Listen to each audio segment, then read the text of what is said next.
First of all, I want to say thank you to all of those people who have been so openly encouraging and supportive of me during these past couple of months since government actually fell and we tendered our resignations. Finally, a new government was able to be sworn in on Monday at 10 a.m., at which point our resignation went into effect. Friday, we had received the letter from the governor informing us of such, and so we really literally had just a few days to prepare. However, it was something we knew was coming, and we were prepared for it. As annoying as it might seem to some, and especially to those within the ministry that have been doing the hard work over the past years under different ministers, I felt that I had a great working relationship with the Ministry of Education, Culture, Youth and Sport, and that we were well on our way to achieving the goals we had set in the 4-year program of the coalition, the Red, White and Blue Coalition. Some of the things that are very, very important to me is that the study financing legislation that had been pending and had even started back when I was there in 2012-13, that finally made its way out the door. It had been 6 years in the process. And at this point, one of the first things the department said to me was, Minister, we have to take a decision to move this forward. If it keeps going back to legal affairs, it will come back again and they will want more changes, because the challenge is we do not have enough legislators on the island, and every time they make changes, it goes back, a new set of eyes is at the department and sees other things or different things or things their way. So that's why it's very important that we also took that initiative together with the Minister of Finance to start the process to establish the law school. The budget was secured as well. So those are one of the achievements. It was not finalized, so it's one that the department will now be charged to continue with. But it is budgeted, it's online, it's on stream. The legislation, as I was mentioning before, study financing has been key. We've been handing out study financing to our students on St. Martin based on very old regulations, and been taken to court over and under because of these regulations. It did not include a talent scholarship or study financing for students with talents. This new ordinance would include that. So I am sitting in awe to wait and see when it actually gets to Parliament, because it's now in the process, and then once it goes through the final vetting with all of the persons that have to look at it, all of the entities, then it will be debated in Parliament, and I am looking forward to that debate to see whether the sitting members of Parliament, whether it's this group or the next, will make any changes, further changes to it. But all in all, within this year, I'm sure that piece of legislation would be able to go into effect. Many other pieces of legislation moved forward. I can't say finalized, but they moved forward. The process is very, very tedious, and one that we did not get to shorten. So we did not have enough time there to shorten the legislative process, and this is a process that's been in place forever. So we also work on the bekostigingsscholen, is the way we fund schools. That one is also out the door. The start notice for higher education has been finalized. The draft is being finalized, and we have an MOU with University of St. Martin also, where their input is expected in March. So the final draft will be shared with them prior to their input. So they've had their input on the start notice, on the research that was done to prepare the start notice, and now this is the stage where we are at, and fast tracking it with assistance from some legislatures with a specialty in education. If that works out with a collaboration with the Ministry of Education, Culture and Science in the Netherlands, that type of technical help can help us to get there by June. Barring that, our goal at the time was December of 2018. So at least 2 to 3 very, very important legislation for culture, education, culture, youth and sport should come out and be finalized by 2018, the end of 2018, of which I'm very, very proud, because these are things that the ministry has been working on for years. Now, most of the people on St. Martin are like, oh, you're talking about documents. They want to know about tangible things. But it is very important that we can have events, we can do things, but if they're not rooted in any type of laws or policies, then when a minister leaves, it's gone. So several projects did come out, which are not legislated, but policies are being worked out for agricultural programs in schools, for PAN in the schools.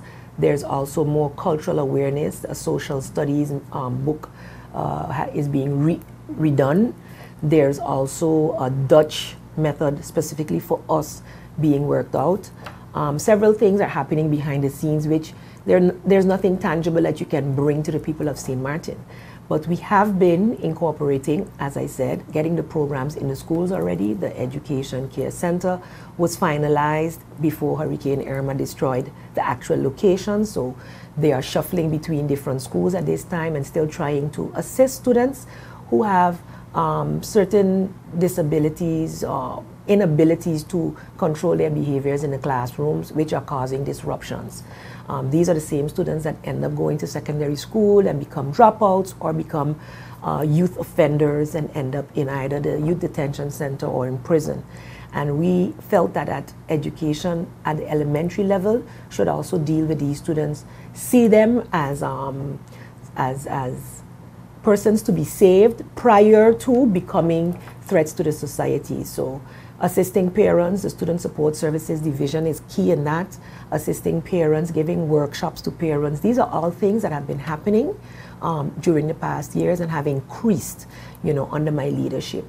The ministry, I feel, feels empowered to bring forth their ideas, and they all fit perfectly within the governing program of the National Alliance, USP, and then at that time DP party, that came together with their manifestos to make a program that was for all the people of St. Martin. And so I feel that we've achieved much. Policies in sport are also being finalized. The National Sports Institute, which we call the NSI, which is the execution arm of the sports department, which works on development of sports at the grassroots level, making sure that organizations have school tournaments and the like. That also has accelerated. So, I've seen some comments here and there by people who don't even know what's going on in St. Martin about how sports have gone backwards. Sports facilities have not improved in the past year, but they have been on our capital investment plan for the past 5 years, ever since Silveria Jacobs took office the first time. Every time I left office, it pushed itself down the line and getting it back up every time you're in for a short period. And then the issues we had with the CFT in 2016, delaying the approval of the rest of the capital budget, also played a role in that. But even in that, we were still able to finalize the Little League ballpark, where now they have underneath of the stands an area where they can teach. They have 2 areas where teams can sleep, and as a matter of fact, government was able to use those 2 areas as a shelter. So the field, we are working also as a government with the Sports Federation and an NSI to get more after-school activities in collaboration with the youth department.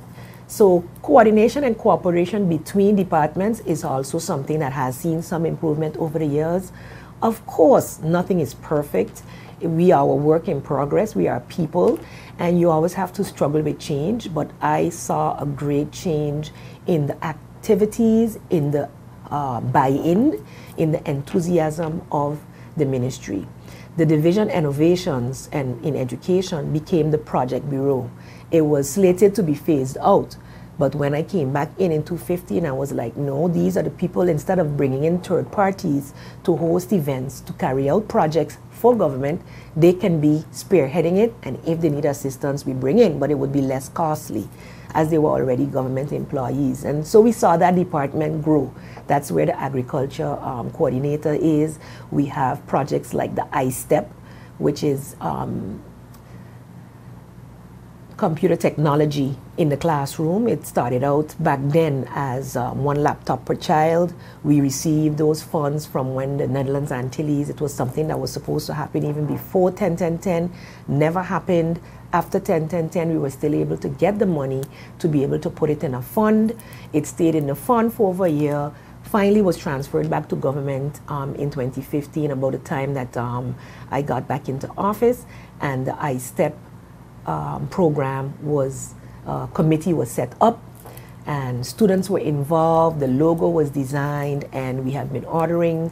iStep is because we're using the iPads as the material, the hardware, and the software, and it has, teachers have been trained, management have been trained. Each public school, it's starting in the public schools first, will have 2 or more classes, depending on the type of school, that are working with the iStep program, and I'm very, very proud that that was able to get off of the ground. There's much more. I didn't mention culture, I don't think, but in culture we had started the stakeholders meetings to move towards the revitalization of our natural and cultural heritage. A lot of people may not see tangible, actual things, except that in culture, we have a lot of activities and events, and despite our financial struggles, we have hosted St. Martin's Day, we have hosted cultural parades, we have promoted arts and culture within the schools, we have promoted and helped artists to travel, to carry out, to take part in workshops, as well as one-year studies. One artist, Tyra Els, was actually able to get it more than once, and struggling to be able to assist her with a very expensive school. She was also a study financing recipient, and we made the exemption, even though it's not in the law as yet, for her to still receive her study financing during this year. So this government has been struggling, despite the current laws, to be able to focus and put its money in our youth, spend money in not just education, but in sports and arts and culture, so that we could promote a well-rounded young man or woman who will become a productive citizen of St. Martin. So I'm quite proud of the achievements of the ministry that I led, but I can say that their hard work is what made it possible. I can come with ideas. Many of those ideas were there from 2012-13, was able to build on them, move them forward, and I'm very, very proud of the achievements that we have made.